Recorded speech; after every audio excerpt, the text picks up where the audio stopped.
Bienvenue sur Africa 24 pour cette nouvelle édition du QG News. Voici les titres de l'actualité.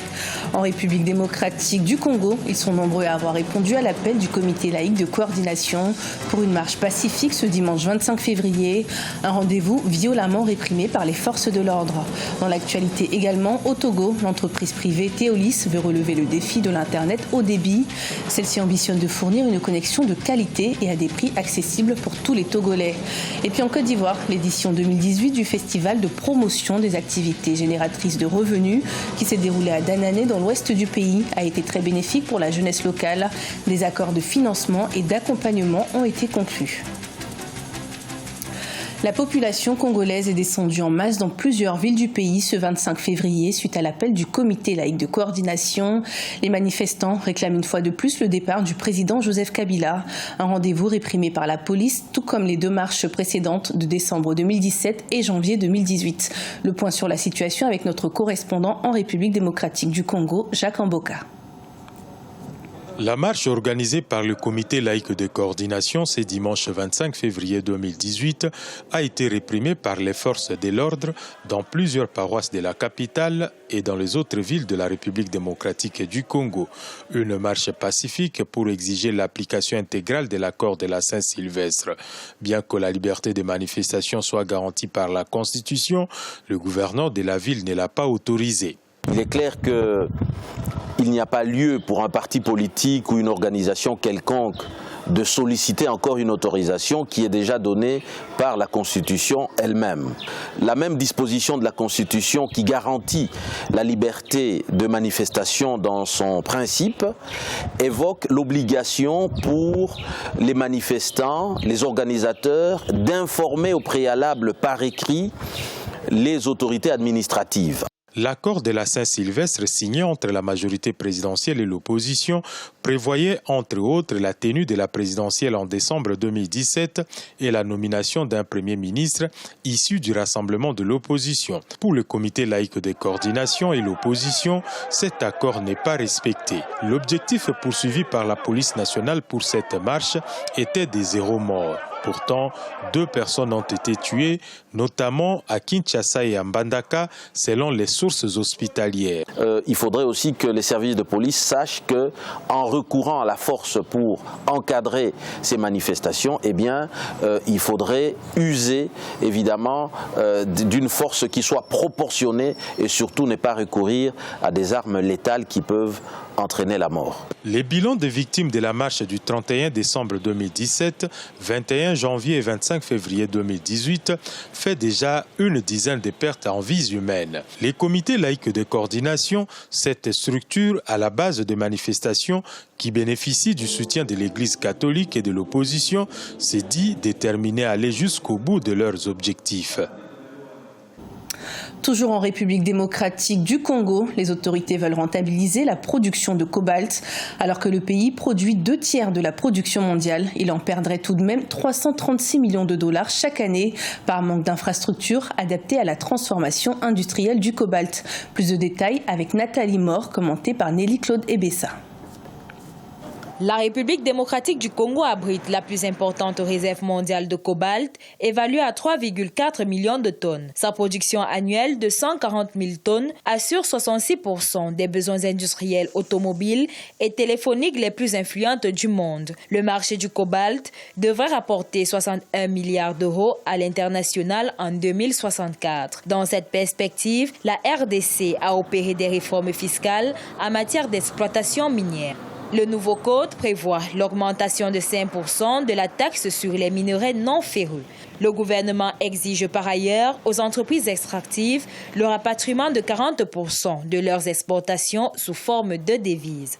Un pays comme la République démocratique du Congo, qui est en train dans lequel on organise des guerres, des résistances, des oppositions, et dans lequel nous savons que les gens sont en train de piller et d'exporter ces ressources des matières premières sans qu'il en tire véritablement grand profit. Ce pays-là, il peut s'organiser pour gagner davantage des richesses que la nature a bien voulu doter son support. C'est un avantage comparatif, comme disent les économistes classiques. Alors que la RDC se prépare à faire bon profit de son potentiel minier, sa domination sur le marché du cobalt inquiète certains observateurs internationaux. Le président directeur général de l'entreprise Glencore, Ivan Glasenberg, estime que l'essor des véhicules électriques induira une pénurie de cobalt. La demande actuelle du minerai a fait passer son prix à $7 000 par tonne en 3 ans. Évidemment, nous connaissons tous la loi de l'offre et de la demande. Si la demande devient plus supérieure à l'offre, les prix vont baisser. Si la République démocratique du Congo était un pays suffisamment équipé pour produire exactement conformément à la demande, bien, il laisserait son cobalt sous terre. Mais il suffit que les marchés de Londres ou de New York s'enrhument un peu et les prix du cobalt peuvent tomber à 1 franc. C'est ça, malheureusement, la loi du capitalisme. Malgré l'adoption de son nouveau code minier, la RDC ne peut pas encore transformer localement le cobalt. Elle perd ainsi $336 millions de revenus happés par la Chine. La mise en place d'une politique infrastructurelle se heurte dans ce pays à l'insécurité et à l'exploitation artisanale dans les mines. Suite à un appel d'offres du gouvernement togolais, l'entreprise privée Théolis a été choisie pour relever le défi du haut débit sur le territoire.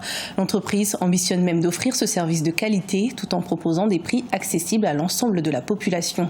Plus d'explications avec notre correspondante au Togo, Emefa Kofi. Dans sa politique du secteur de l'économie numérique sur la période 2018-2022, le ministère des Postes et de l'économie numérique au Togo vise à 90% d'accès au haut débit au sein de la population. Dans les entreprises, ce taux est fixé à 95%, un objectif qui ne saurait être atteint sans l'appui du secteur privé. C'est le cas de la société togolaise Théolis, sélectionnée après un appel d'offres lancé par le gouvernement togolais pour vulgariser les services de l'Internet. Le grand public, les résidentiels pourront s'abonner à Théolis. Et comme je l'ai dit, avec la Théolis Zone, les populations peuvent, alors pas s'abonner, mais utiliser Théolis en achetant un accès, je vous ai dit 50 francs, les 20 mégas. Très très rapidement, vous verrez qu'on va aller dans les zones rurales. Notre but n'est pas de rester dans la ville, mais également de monter dans les zones rurales, de donner la connexion, donc de donner la liberté de connexion aux populations rurales pour éviter qu'elles s'adonnent à l'exode rural. Théolis a pour objectif de promouvoir la qualité du service Internet et la compétitivité des prix au profit des consommateurs. Dans les zones rurales, l'entreprise mise sur la téléphonie mobile dont le taux de pénétration est passé à 77,15% en 2016 contre 36% en 2010. Le portable peut désormais être utilisé pour désenclaver les zones rurales, pour faciliter l'accès à des services éducatifs, sanitaires et financiers. Pour soutenir cette évolution numérique, nous comptons évidemment sur Théolis, mais également sur l'ensemble des fournisseurs d'accès à Internet pour offrir les meilleurs services au meilleur prix afin de satisfaire pleinement les consommateurs. Théolis a fait son entrée sur le marché de l'Internet au Togo en juin 2017 et compte aider le gouvernement à fournir de la connexion haut débit à tous les Togolais, même dans les zones rurales. En 2015, le taux de pénétration de l'Internet mobile haut débit est estimé à 6,20% contre 21% en 2016. Le festival de promotion des activités génératrices de revenus s'est tenu du 22 au 24 février 2018 à Danané dans l'ouest de la Côte d'Ivoire. L'occasion pour la jeunesse locale d'obtenir des financements et le soutien technique dans l'accomplissement de leurs projets. Reportage de notre correspondant en Côte d'Ivoire, Oliva Diacotan. Ce sont 30 millions de francs CFA de financement que les cadres de Danané promettent aux jeunes de cette localité. La jeunesse de cette ville, située à l'ouest de la Côte d'Ivoire et à 645 km d'Abidjan, s'adonne parfois à l'immigration clandestine et à l'exode rural. Cet engagement financier pris par le député Félix Diéti dans le cadre de l'édition 2018 du Festival de promotion des activités génératrices de revenus va aider les jeunes à contribuer au développement durable de la région. Dès demain, nous allons déposer sur sa table notre projet et nous osons espérer que ce projet-là sera financé parce que nous avons pour ambition de faire le manioc qui est beaucoup prisé chez nous ici à l'ouest, et aussi le maïs. 10 jeunes ruraux de la région seront également coachés en 2018 par Incube Ivoire, un incubateur de jeunes entrepreneurs grâce au festival de promotion des activités génératrices de revenus. Cet incubateur va leur permettre de présenter de meilleurs projets et obtenir des financements lors de la 2e édition du concours Environnement Start-up. On ira encore plus loin. Dans les prochaines années, nous allons encore mobiliser beaucoup plus de ressources, beaucoup plus de moyens pour effectivement permettre aux jeunes ruraux de donner vie à leurs rêves, de donner jour à leur idéal et donc de pouvoir être des modèles de succès en zone rurale pour contribuer au développement communautaire. Lancé en 2013, le festival de promotion des activités génératrices de revenus, FEPRO-Agre, célèbre sa 5e édition en 2018. Ce festival annuel veut décloisonner la science pour réinventer l'agriculture paysanne africaine. Ce journal a été préparé par l'ensemble de la rédaction. Merci de nous avoir suivis. Retrouvez dans un instant une nouvelle édition de l'information sur Africa 24.